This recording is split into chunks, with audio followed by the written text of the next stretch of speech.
Thank you, Neil. Uh, Welcome, everyone. Thank you for taking the time out on a Saturday evening and joining us. And maybe some of you will catch up the recording down the road.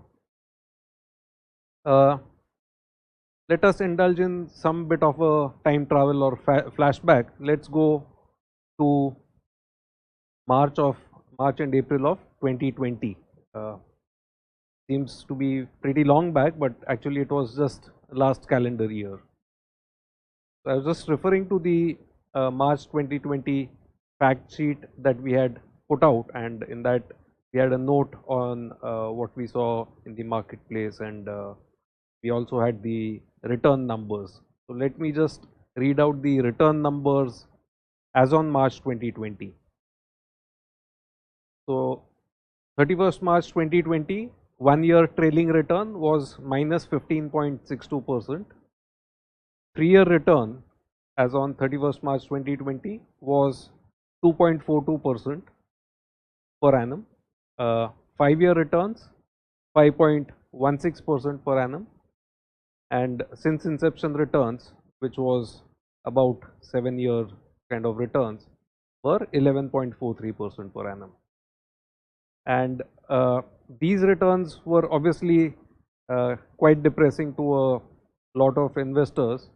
And in the fact sheet note, there was a sentence that this too shall pass. So today, when we are looking at the September fact sheet that we have put out, and when returns are looking very, very high, probably time to again use that same phrase that this too shall pass.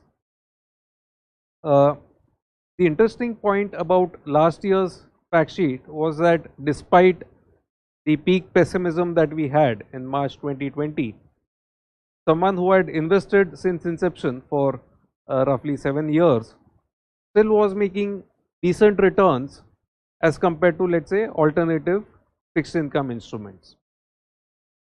Some of you who logged in early and who listened to the songs of Mr. Vijay Kedia, of course only Hindi speaking people would probably have understood what he was saying, but I'll just give a gist of it, in the sense that stock market is not a place where you can become Warren Buffett in 2 years, or where you get excited by daily new highs and things like that. And there are these periods of ups and downs.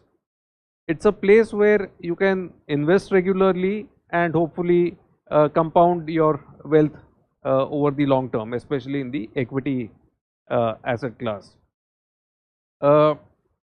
Reason why we are dwelling too much on it, and I am not seriously making up this story. I actually received a phone call by a senior medical professional, someone in probably mid-50s, who has seen life, who's an experienced person otherwise in life, and who was looking at the last 1 year return of 60 plus percentage points, and was asking me a question: if I invest today, can I expect something like 50% returns? And the answer is most definitely not. So today, when technology is so easily available, and when one can go to various portals or various fintech platforms, sort schemes by trailing returns and things like that, please don't get carried away by either very strong positive returns or very subdued returns in the equity markets, especially over 1 or 3 years.